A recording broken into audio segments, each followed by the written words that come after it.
जिस अपने बहन बेटी के लिए तो इतना खुशियां मना रहा है, अब तो जैसे कंस ऐसी बातों को सुनता है मेरे भाई आज दिमाग ही पलट गया।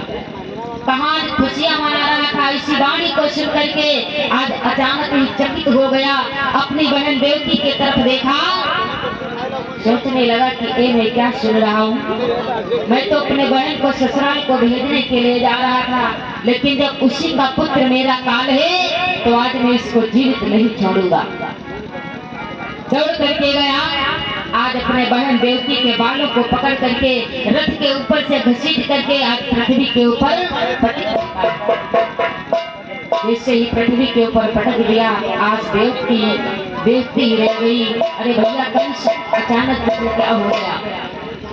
कंस विचार करने लगा मैं अपनी बहन देवकी को जीवित नहीं छोड़ सकता हूँ। जैसे ही अपने हाथों में तलवार को लेता है, बहन देवकी के ऊपर वार करने के लिए चलता है, आज बसदेव जी महाराज सोच दिया। अरे भैया कंस अचानक तुम्हें क्या हो गया। आप तो अपनी बहन को ससुराल को भेजने के लिए जा रहे थे, लेकिन आज अचानक रास्ते में खत्म करना चाहते हो, मारना चाहते हो, क्या बात है। कंस कहने लगा कि मेरी बहन नहीं है, ये मेरी दुश्मन है, मेरी काल है, इसके ही पुत्र के द्वारा मेरी मृत्यु होगी, इसलिए मैं इसको जीवित नहीं छोड़ सकता। जैसे बसदेव जी महाराज सुनते ही कहने लगे कि भैया तो आप अपनी बहन देवकी को क्यों मार रहे हो। अगर खत्म करना चाहते हो तो मुझे खत्म कर दो। जब मैं ही नहीं रहूंगा तो देवकी के संतान कहाँ से होगी। कंस सोचने लगा ये तो ठीक रहेगा, जब बसदेव नहीं रहेंगे तो पुत्र कहाँ से होंगे। देवकी को छोड़ करके जैसे बसदेव को मारने के लिए चलता है, देवकी ने क्या देखा कि आज मेरे भैया मेरे पति को इस बीच रास्ते पे खत्म करना चाहते हैं, मारना चाहते हैं, मेरे सुहाग को मिटाना चाहते हैं। दोनों हाथों को जोड़ करके चरणों में गिर पड़ी कि भैया ये आप क्या कर रहे हो। अगर आज आप मेरे सुहाग को उजाड़ दोगे, अभी मैं अपने ससुराल तक नहीं पहुंची हूँ, तो अगर ये दुनिया वाले देखेंगे तो क्या कहेंगे। इसलिए भैया मेरे आंखों के सामने मेरे सुहाग को मत उजाड़ो, मुझे विधवा मत बनाओ, मेरे पति को मत मारो। अनेक प्रकारों से देवकी ने निवेदन किया, तब जाकर के आज बसदेव जी महाराज कहने लगे कि भैया कंस अगर तुमको देवकी के संतानों से डर है तो जाओ। आज मैं आपसे वादा कर रहा हूँ कि जो भी देवकी से पुत्र होगा मैं एक एक करके तुम्हारे चरणों में समर्पित कर दूंगा। जो भी संतान होगी एक एक करके तुम्हारे चरणों में समर्पित कर दूंगा। आज कंस बसदेव की बात को मान करके देवकी और बसदेव को तुरंत वहां से वापस लेकर के आता है और ला करके कारागार में बंद कर देता है। देवकी ने विचार किया कि वारे भगवान मेरी किस्मत, कहाँ मैं सज धज करके अपने ससुराल को जा रही थी, लेकिन आज इस कारागार के अंदर कैद हूँ। कैसी किस्मत है। देवकी और बसदेव उस कारागार के अंदर कैद है। धीरे धीरे समय आगे व्यतीत हुआ। आज वही देवकी के अंदर जिस समय प्रथम पुत्र का जन्म होता है, जब आज प्रथम पुत्र का जन्म हुआ, बसदेव को ध्यान आया कि मुझको इस बालक को ले जाना होगा महाराज कंस के वहां, क्योंकि मैंने वादा किया है इस बालक को मुझे ले जाना होगा।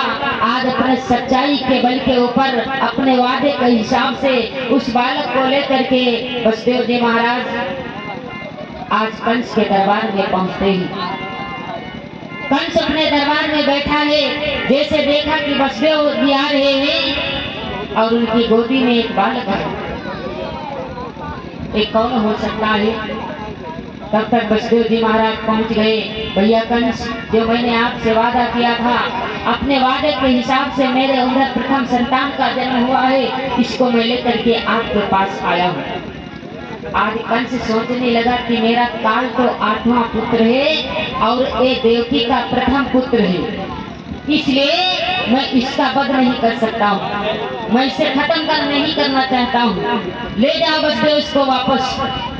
निष्करण इसे ना मारूंगा, ले जाओ इसे काश पे पाना।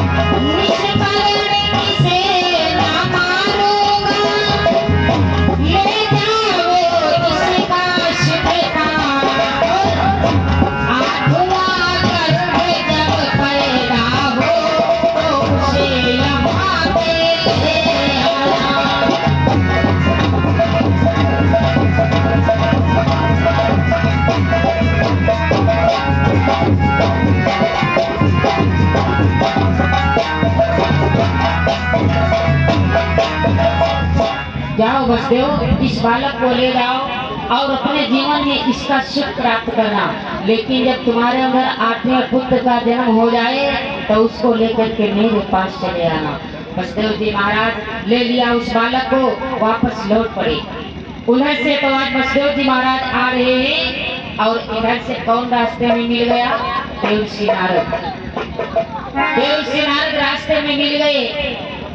मेरे भाई बताया गया है नारद जहाँ पर पहुँचते हैं वहाँ सब रद्द ही कर देते हैं। नारद का केवल इतना ही नियम है,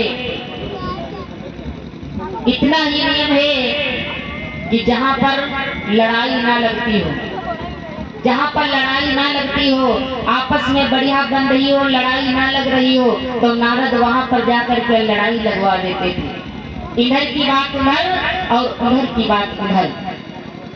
नारद आज मिल गए।